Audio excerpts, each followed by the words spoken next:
Welcome to the Center Square Radio Hour for the fourth weekend of September 2024. I'm your host, Chris Krug. The Center Square and the Radio Hour are projects of the Franklin News Foundation, a 501c3 independent nonprofit nonpartisan news service. Established in 2019, the Center Square Newswire publishes original taxpayer-centric straight news, focusing on the size, scope, and effectiveness of local, state, and federal government. On the Center Square Radio Hour, our journalists explore their top stories, adding insight to the headlines. We'll also present thoughts on the economy from Dr. Orphe Divounguy, PhD economist, and bring you the latest in K-12 education news from our Franklin News Foundation's Chalkboard News team. Today, we'll look at the backlash after the second assassination attempt on former President Trump.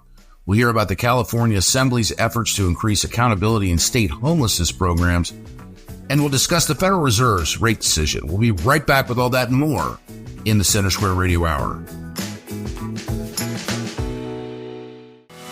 Are you tired of news that puts politics over people?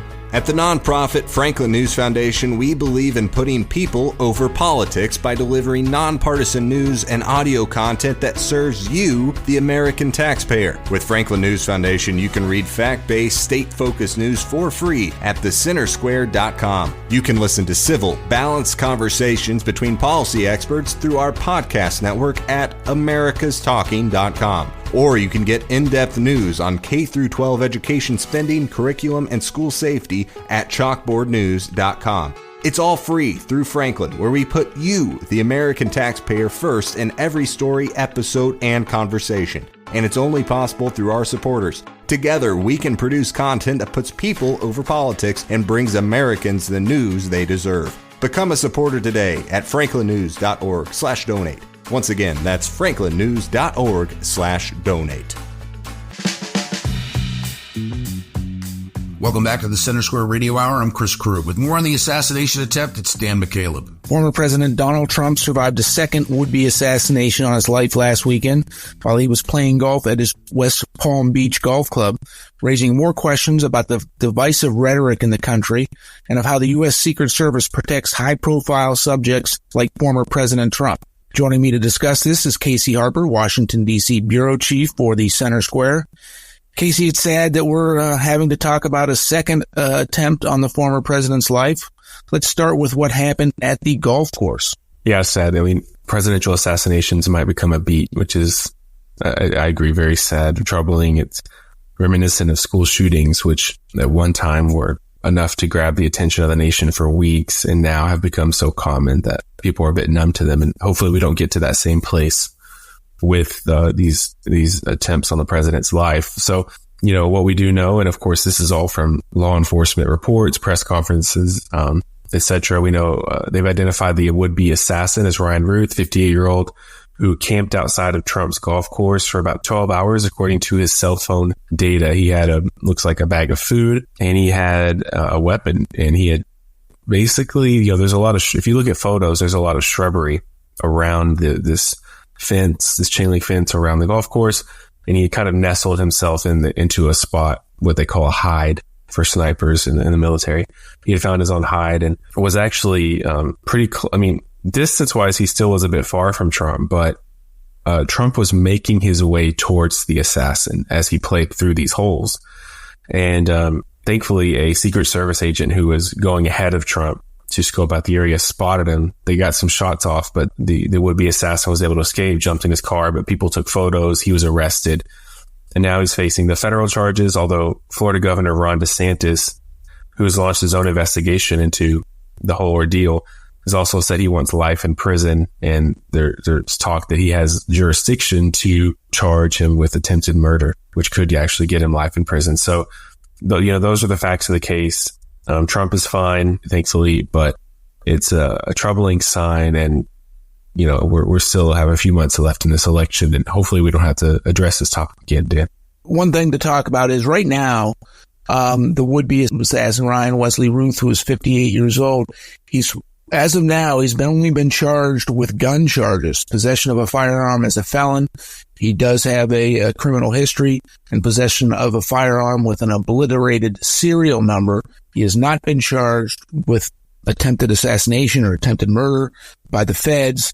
As you mentioned, Florida Governor Ron DeSantis, where the incident occurred, wants him to serve life in prison, says he'll bring state charges against them, but those have not been filed yet. Of course, we're still just 5 days out from the incident, still under investigation, and he's an alleged attempted assassin right now because he hasn't been convicted of anything. But the fact that he was able to scope out this golf course for many, many hours before raised new questions about the Secret Service's protection of the former president. It's been said, that if it had been President Joe Biden, a sitting president, playing the golf course, they would have done, advanced searches. They would have scoped the outer area, outside the golf course to make sure it's safe. That did not happen with Donald Trump on Sunday. Of course, it was sort of as I understand it, a spur of the moment decision by President Trump to go play golf. So there wasn't really a ton of advance. It wasn't like a campaign event that's planned days, even weeks ahead, where you can do these types of searches. It just raises all kinds of questions about how the Secret Service should be and is protecting people under their watch. Right. I mean, how did this guy know? It's you don't want to be conspiratorial. We have no evidence other than this very odd coincidence. But I mean, is there somehow a leak within Trump's circle? Maybe I'm not even saying that someone is malicious, right? That someone is trying to hurt the president, but is someone being sloppy, texting people or putting in a group chat or putting on Facebook that the president's heading somewhere? Or is the media, maybe being a little sloppy? I mean, it's an interesting question. I do believe there was, media saying that Trump was golfing, but even still, it was last minute. And a big question, Dan, I've been, covering the story all week. Lawmakers are asking the question, how can it be that President Trump does not have the same level of security as President Joe Biden, given these two assassination attempts? Now, of course, the president gets more security than anyone the sitting president does, but former presidents do get a bit of Secret Service protection. And I think that makes sense. I mean, how could every former president get the same level of protection as the current president? But given these two assassination attempts, it raises the obvious question of can an exception be made for Trump, especially since he's running again? He's not sitting in his mansion somewhere on the beach every day as a retiree. I mean, he is out on the road. He's doing events. He's going from state to state to state in a very aggressive, hotly contested, close race. And so at least for, is it that difficult for, the next 6 months for Trump to have presidential level security detail? If there's anything the Secret Service could be spending its multi-billion-dollar budget on, you'd think it would be that. Now, of course, some people may or may not know the Secret Service protects a lot of people and they are spread thin. And I have no doubt they're following protocol. But should the protocol change? That's what a lot of Republican lawmakers in particular are saying. Trump needs the same protection as Biden. Yeah, and I do think while questions about the planning and the level of security for the Secret Service, legitimate questions that need to be discussed and argued in Congress and figured out soon. The advanced Secret Service agent who, as you mentioned, was walking on the course in front of the former president, scoping out the area. It sounds like he acted appropriately and maybe even heroically, spotting this would-be sniper, seeing him point his rifle through the chain link fence in a very bushy area, fired on that person. Mm-hmm. And then other Secret Service agents immediately, when the gunshots rang out, they immediately went to grab President Trump, bring him back to the clubhouse, bring him to safety. As local and federal law enforcement, because of an eyewitness spotted this guy running from the scene after the shots fired and got into a car, got a photograph of the car and the license plate. Law enforcement were able to track him down very quickly and bring him into custody. So it's from that standpoint, it sounds like Secret Service and local law enforcement did an excellent job. The advanced plan. Not questioning that at all. Sure. Yeah. Compared to the first incident where they took a lot of fire, but no pun intended for their handling. But I talked to a security expert who's worked with the Secret Service in the past, and he told me that if Trump had Biden's level of protection, that entire perimeter where the man was standing would have been protected, and he would have got to that fence. So that's just kind of a comparison of the size of the team. He never would have been able to even get into that fence where he was standing if he had Biden's level of protection. Well, thank you for joining us today. Casey, listeners can keep up with this story and more at thecentersquare.com. Big thanks to Dan and Casey. You're listening to the Center Square Radio Hour. I'm your host, Chris Krug. With more on homelessness in California and what the Assembly is trying to do about it, it's Eliana Kernodle. As California's homeless population rises to a CalMatters-estimated 186,000, Republican legislators are demanding that Governor Gavin Newsom sign a bill requiring the state to track homelessness spending and outcomes. Joining me with more on this story is the Center Square's California reporter, Kenneth Schrupp. Kenneth, tell us about this bill. Hey, Eliana. This bill, AB 2903 by Assemblymember Josh Hoover, passed without any opposing votes and require any state agency or department that administers, quote, one or more homeless programs to, quote, report the cost and outcome data for each program the agency or department administers to the California Interagency Council on Homelessness. ICH would then have to make those costs and outcomes available to the public. The reason that the legislature is pursuing this is because of a state audit earlier this year that looked into about $24 billion of state homelessness spending from, I believe it was 2018 to 2021 or 2022. And it found that the state lacks current information on the ongoing costs and outcomes of its homelessness programs because it doesn't track or really evaluate that. So we have spent tens of billions of dollars without really trying to track whether or not this did anything to improve homelessness. At the same time, we see that homelessness has increased in California. We're up to a estimated 186,000 this year from 181,000 the last time we had a count. Now, this is a estimate from CalMatters, which is a nonpartisan, issues and media organization that provides a lot of information for legislators, makes it easy to track sessions and videos. It's a very respected platform in California by Republicans and Democrats. This bill here, AB 2903, we don't know if the governor is going to veto it or not because the governor has already vetoed a similar bill, citing that he's already taken action to address the state's spending and lack of tracking of outcomes and spending on homelessness. This other bill early this year would have required the California Department of Housing and Community Development to include an evaluation of its homeless housing assistance and prevention program in its annual report. Newsom vetoed this bill, saying it was redundant and that he'd already directed California's Housing Accountability Unit to increase its oversight and enforcement of existing laws to address homelessness, and that the new budget already includes language that requires more frequent reporting by grant recipients on their expenditures. His veto message really focused on enforcement of action against cities that don't build enough housing, which is actually quite separate of an issue from the subject matter of the bill, which does focus on homelessness spending. So again, that veto message wasn't exactly totally connected to the subject matter of the bill. We might see him try to veto this again in its new, more expanded form, because this would be on all homelessness spending by state agencies pretty much, not just that in the HHAP program. And both of these bills passed the legislature unopposed, right? Right. There were no votes against either of these bills from any Democrats or any Republicans. There were a few abstentions, but the bills did pass unopposed. And you asked the governor's office about this increase in homelessness. What did they have to say? Well, the governor's office pointed me to some of the governor's earlier statements that I've already reported on here about homelessness. There is a lawsuit at the Supreme Court level that now allows outdoor camping bans to be enforced on public property. Newsom supported that lawsuit, and as soon as the Supreme Court sided with him, he went ahead and banned encampments from state property and said that cities and counties, these local governments that don't actually use their homelessness funding to take major action on homelessness are going to see their money move to counties, cities, municipalities that are. So he's taking a much stronger stance.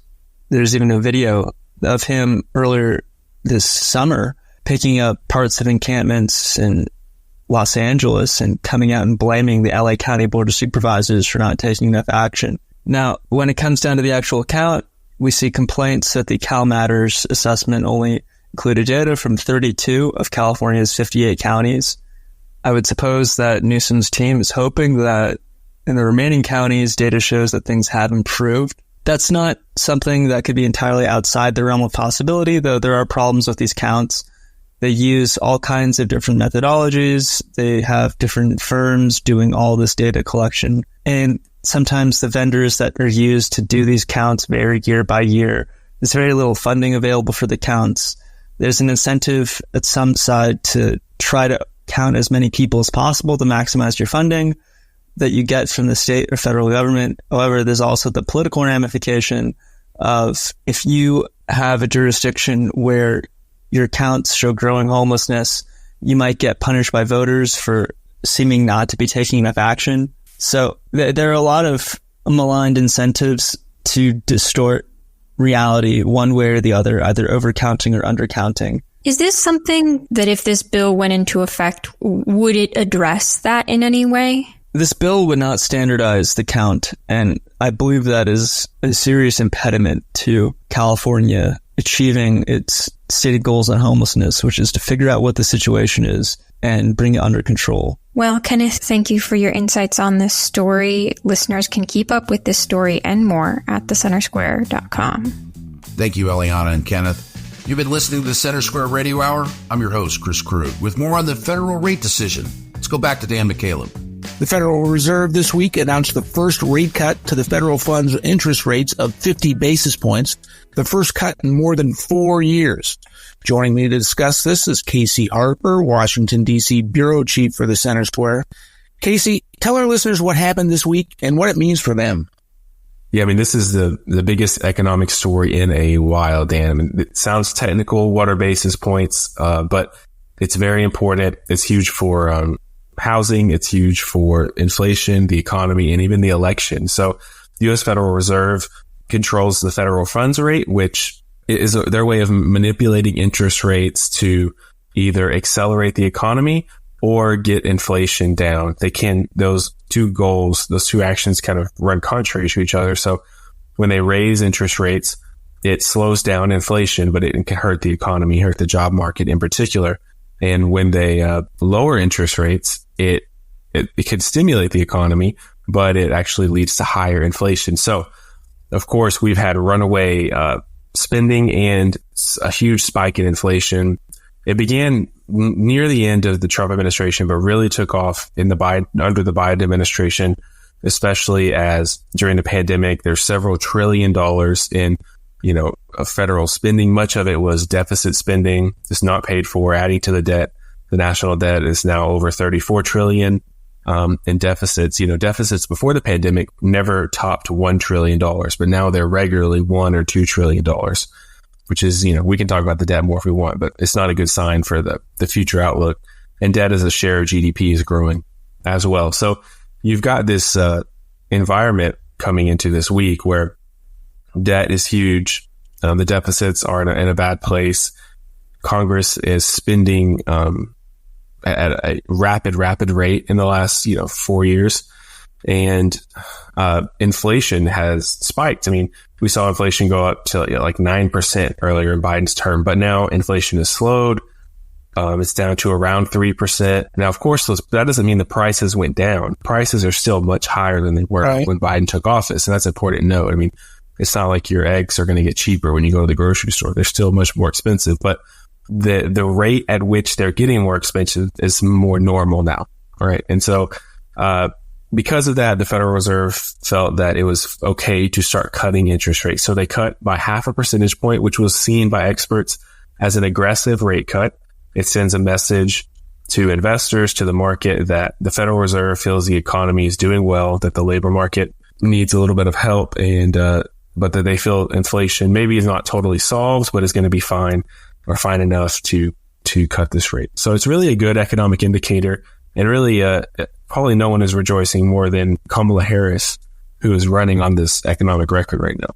Right. So what does it mean for in real world terms for families, et cetera? So if you're looking to buy your first home, or you're looking to, upgrade because you're starting a family, or, you're close to retirement and you're looking to downgrade, your children have left, whatever it is, you're looking for a home, it should mean lower interest rates on that mortgage. If you're going to buy a car, a new car for the family, should mean lower interest rates for borrowing money on that car. If you have significant credit card debt, interest on that credit card debt could come down. Yeah, I mean, so this individual rate cut will probably not impact those things because it's already was expected. And so it's already kind of been baked into the market. However, it seems my read on it is there's going to be more rate cuts, Dan, and that even, we've seen predictions that the interest rates will get down to 3% by this time next year.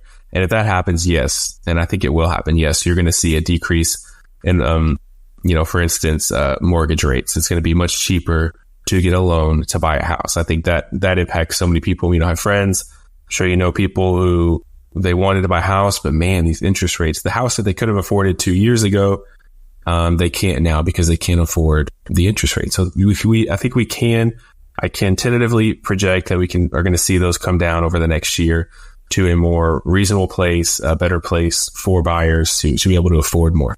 And you mentioned that Kamala Harris, Vice President Kamala Harris, the Democratic nominee for president, that she would probably celebrating it. Do you think this actually could have an impact on the election?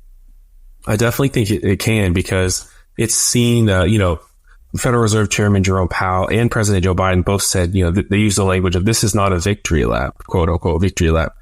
But a lot of people are taking it that way. The market, soared, did very well after this news came out. It's a sign that it's just a sign that over the next year, the economy is going to probably get better unless something crazy happens, like another major event that really destabilizes things, because you expect these interest rates to keep going down, which means the economy, is just going to keep getting these boosts, and the market is going to perceive this as good, which means the market is probably going to do well unless something interrupts that. And I think it just makes it harder for Trump to make that argument that, that Biden Harris ruined the economy, because of course, if we were at the place we were, a couple years ago, Dan, where inflation was 9% and we were having a lot of economic issues and supply chain, I think Trump would win in a landslide because he could put this at the feet of Harris. But now they've mostly, they haven't totally solved the problem, but it's on such a good trajectory right now that it's much harder to make that argument. And, poll after poll shows that voters trust Republicans more on the economy. And polls do show they trust Trump more than Harris on the economy as well. And so anytime that the economy is bad, it serves Republicans well in an election, as long as they're not the incumbent, because they can say an argument that's intuitive to people, which is, hey, we got to get these Democrats out of here, get a Republican in there to fix the economy. And voters kind of believe that is a legitimate argument. But the better the economy is, the less it's a major issue in the election. And so the election could be about abortion or democracy, which is what Democrats want it to be about, where Trump wants it to be about immigration and the economy. I'm going to push back just a little bit on you, Casey, there. When people go to the grocery store, buy food for their families for dinner, etc., they're still paying those elevated prices. I think that is still on the back of voters' minds, but we are out of time. Thank you for joining us today, Casey. Listeners can keep up with this story and more at thecentersquare.com. Thanks to Dan and Casey for that update. That'll do it for the first half of the Center Square Radio Hour. After the break, we'll look at more top stories from across the nation. What's the latest in the bench trial for the Illinois gun ban case? How do equitable grading reforms impact students? And what are the top markets for buying a new home? We'll have all that and more when we return on the Center Square Radio Hour.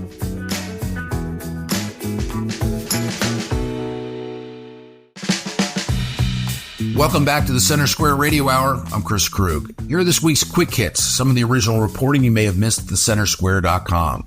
Texas Governor Greg Abbott announced a plan to target and arrest members of a Venezuelan gang who entered the U.S. illegally. National Border Patrol Council Vice President Chris Cabrera says that agents cannot fully vet foreign nationals because of a lack of access to Venezuelan databases, releasing them into the United States based on the honor system. The Biden administration claims all border crossers are vetted. But Texas officials, including Border Czar Mike Banks, say this is inaccurate, citing gaps in the process. Texas has arrested more than 3,000 Venezuelan migrants, with over 200 wanted for violent crimes. Lawmakers are still grappling with the immense waste, fraud, and abuse in federal COVID relief era programs, with estimates of up to $500 billion lost. A recent House Oversight Committee hearing highlighted the rampant fraud, particularly in unemployment insurance, where some states hired individuals with criminal backgrounds to process claims.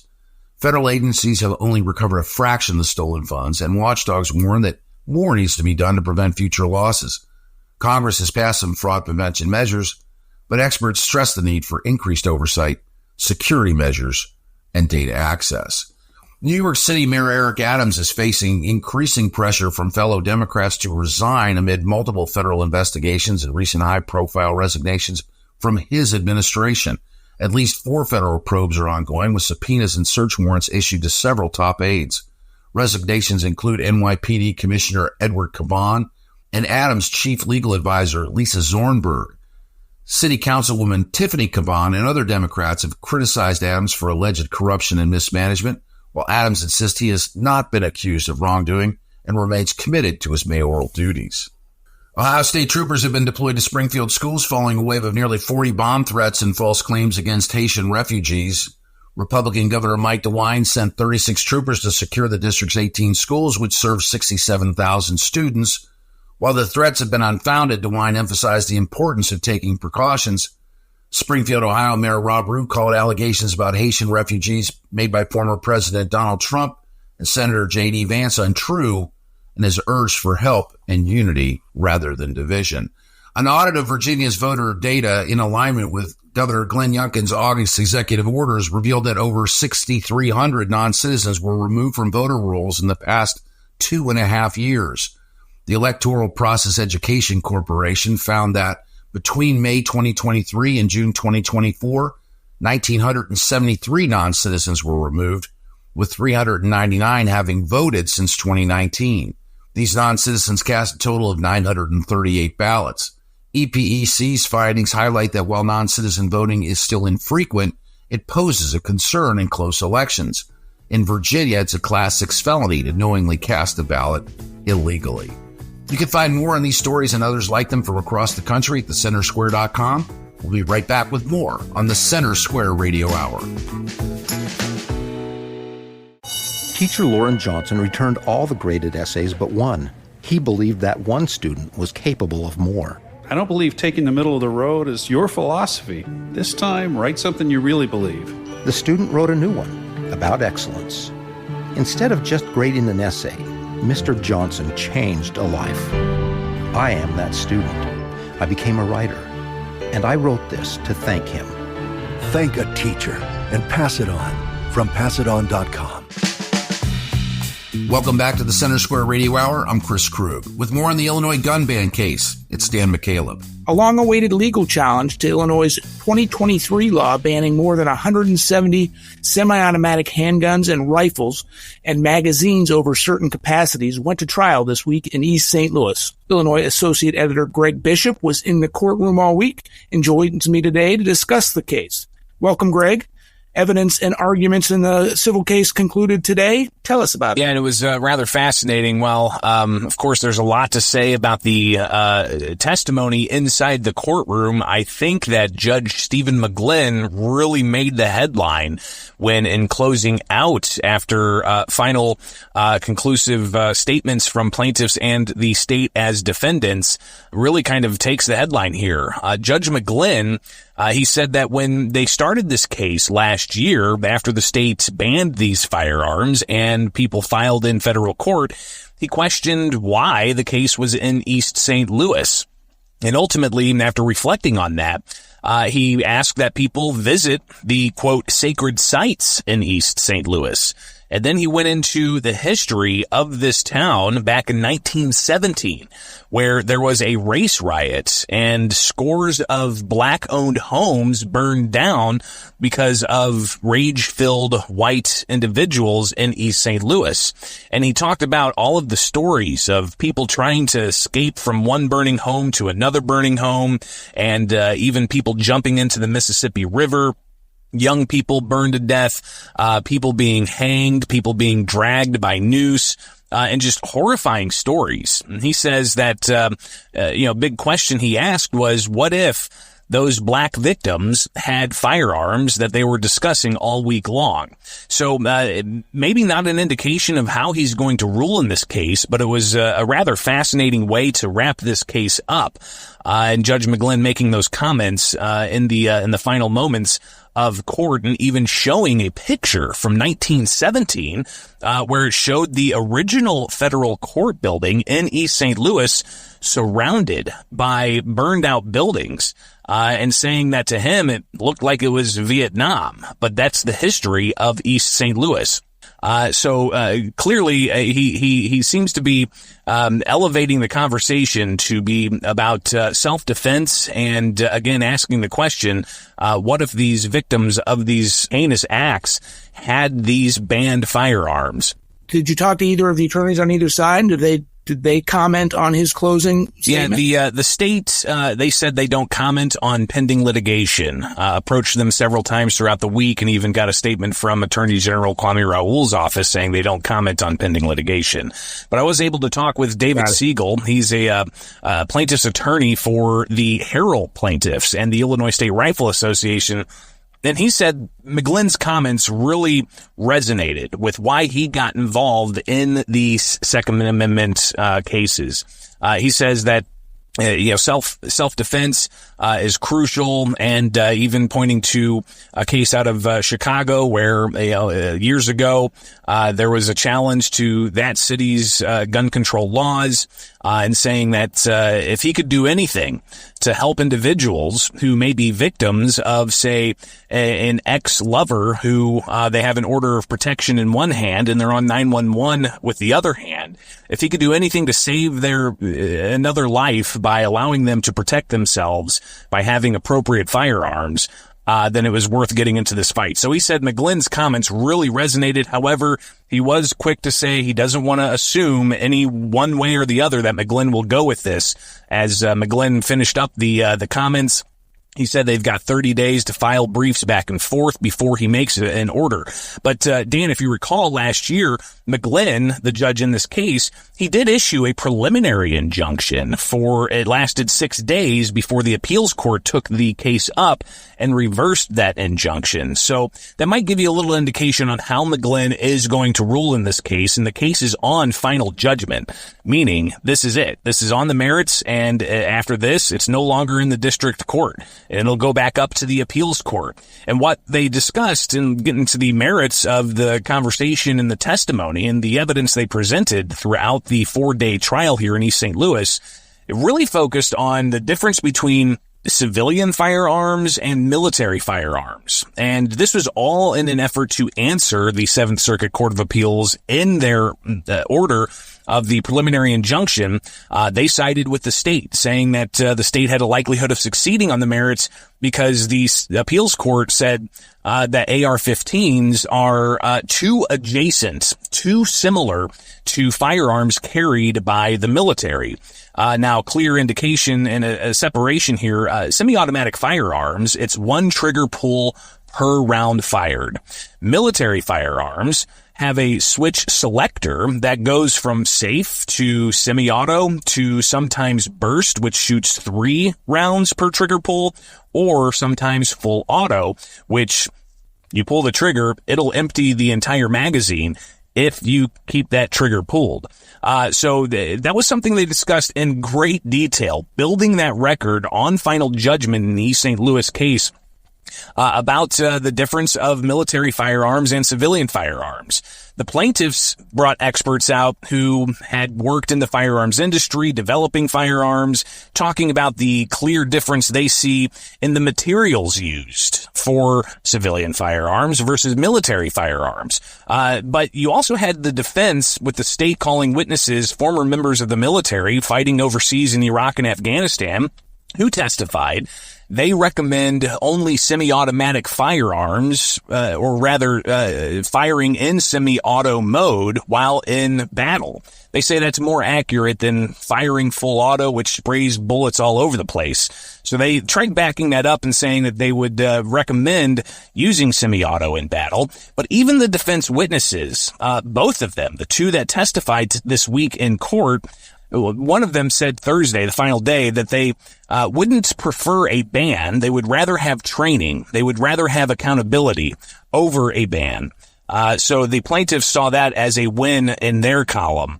The other defense witness said that he would not recommend that the military get rid of full auto, saying that full auto in the military is a last line of defense. So clearly, the plaintiffs walking away pretty confident that they could get a permanent injunction issued by Judge Stephen McGlynn here in the Southern District. Now, what happens after that in a month or so when McGlynn issues his ruling, if it is an injunction?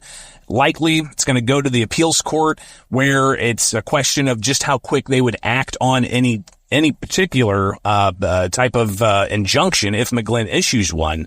But regardless, whichever way this case goes, it's likely going to the appeals court. Thank you, Dan and Greg. You're listening to the Center Square Radio Hour. I'm your host, Chris Krug. With more on equity grading reform efforts, let's now go back to Eliana Cardona. As teachers begin another school year and approach their first grade book deadlines, some school districts are adopting more quote-unquote equity grading reforms. Joining me to discuss this is Chalkboard News editor Brendan Clary. Brendan, what are these equitable grading reforms? Yeah, that's a great question. And I think that they take a lot of different kinds of shapes. Basically, it softens the impact of, maybe you don't turn something in. What is the minimum amount that you can get? And there are different ways to describe it. And there are different people who say, this is equitable. This semester, Kansas City Public School District in Kansas City, Missouri, they have, what they call like a no-fail policy or an equitable grading policy. And it basically moves the failing grade, instead of a 0 to 59%, that's now 40 to 59%. So what they did is they said, instead of getting a 0 on a project, you're getting 40. Like, that's the lowest you can get now. So you basically are taking that bottom of like, okay, you didn't turn anything in, and like the lowest you're getting, you're still technically failing, but the way that you're getting sort of a boost even though you didn't turn anything in. So I think that's sort of the equitable. I guess like that's what, what an advocate would say is like, that's more equitable. So again, like the school district's, chief academic officer, Dr. LaTanya Franklin, she told a local news station, quote, that these changes intend to reduce the adverse effects of zeros on students' grades, emphasizing growth and progress support and intervention and authentic learning and equity, which is, a very long sentence, but essentially they're saying, hey, this is going to help students. And, others have kind of commented that if you, don't turn a couple of things in, but you do the rest of your work and you're getting, 80s and 90s and 100s on your exams, then should you still be punished for those? So I think that, there's that argument there, right? Of like, if you don't get a test in, well, you do very badly on an assignment. You don't get something in because of maybe a life circumstance out of your control.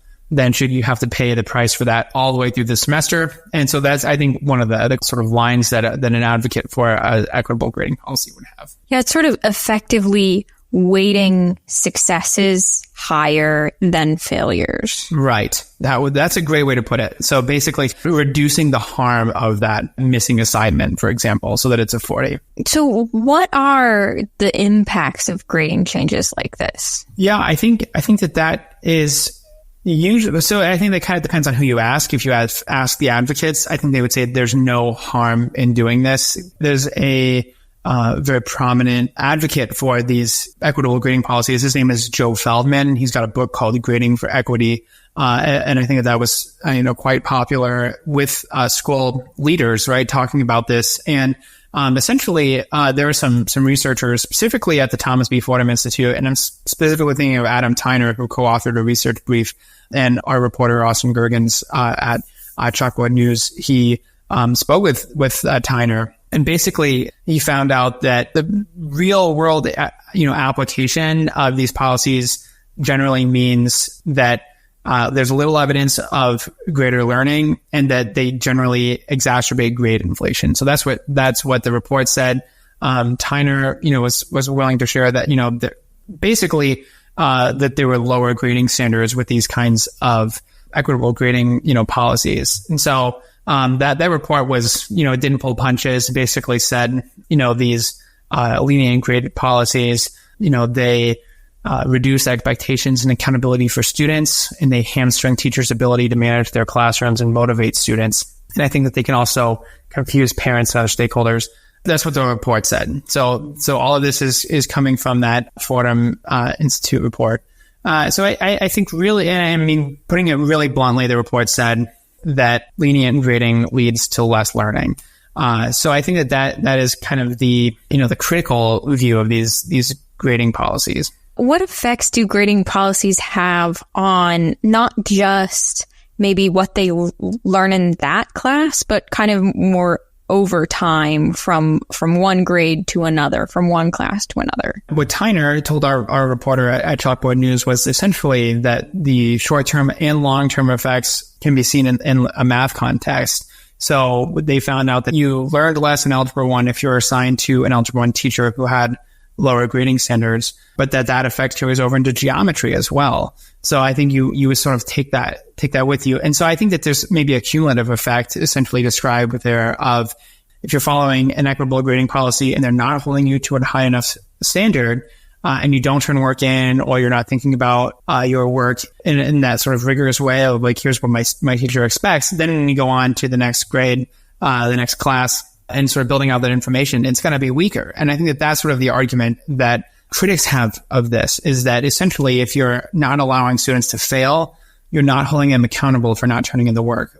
And I think that another like outside of the classroom kind of criticism that you have is people saying, well, look, if I turn in nothing at my job, I don't get a 40%, I get a 0 and I get fired. So I think that you kind of have to ask yourself, that's part of the question, right?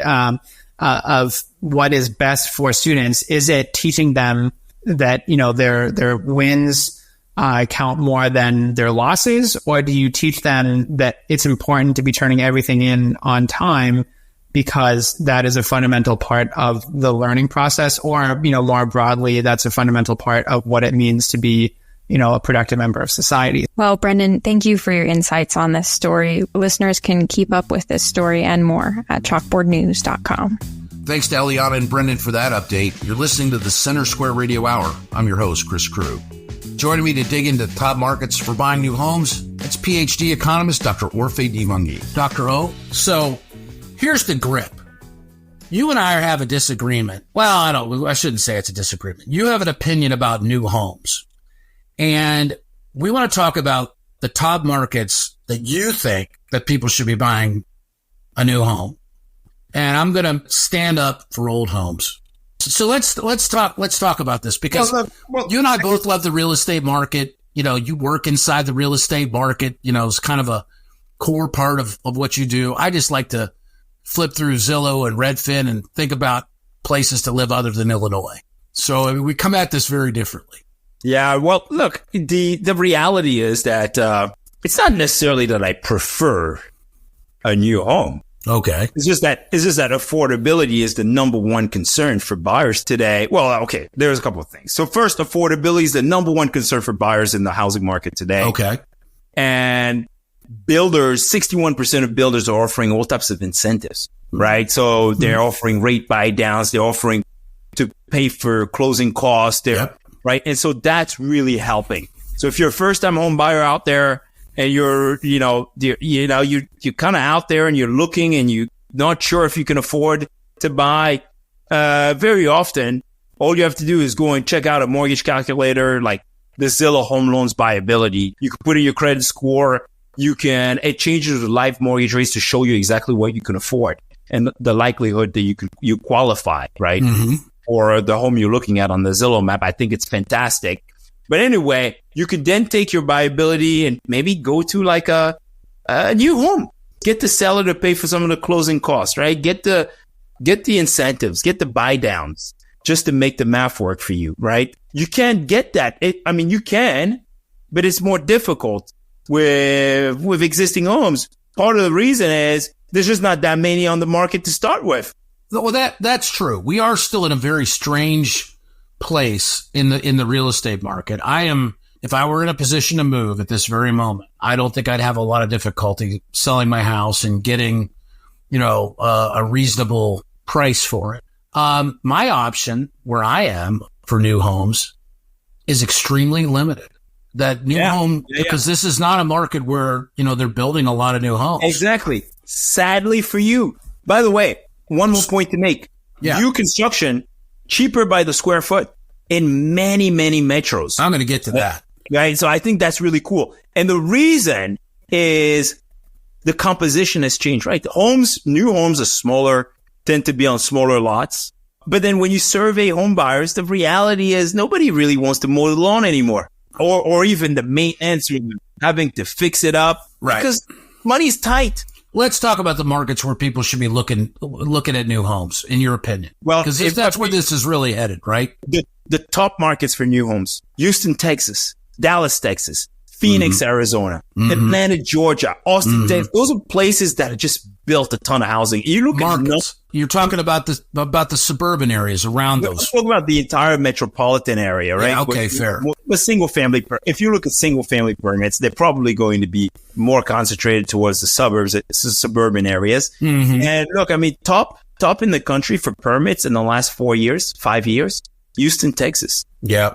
Right. It is a massive market. They're attracting more population too, because, research shows that people tend to go where, they have a greater mix of housing options, where there's more inventory, right? Where it's relatively more affordable than where they come from. So you got markets like that are building a ton of housing, and where price growth is easing.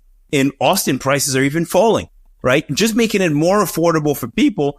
And actually it bodes well for population growth in the future. Right? So I think about your metro, Chicago, and the state of Illinois that's losing population year after year. And I think, look, people don't want to move there. They don't build enough housing. I think that my biggest issue with new home construction is just the quality of the builds. That certainly varies builder by builder. There are fantastic builders that are out there.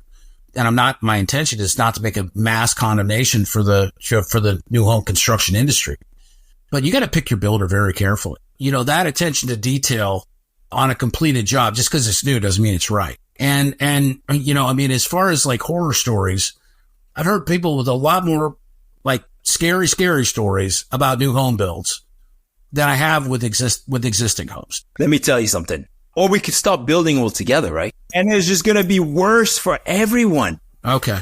Right? It's going to be worse for everyone because, here's what happens when you stop building. You end up like California. You end up like a Los Angeles metro where basically it would take, 80% of your income. Or San Francisco. Right? And so I don't think I like that alternative. Thank you for joining us, Dr. O. That'll do it for another week of the Center Square Radio Hour. The Center Square Radio Hour is a production of America's Talking Network, produced by Eliana Cardodal. If you missed some of today's show, you can find it at americastalking.com. I'm Chris Krug, and on behalf of everyone at Franklin News Foundation, thank you for listening to the Center Square Radio Hour.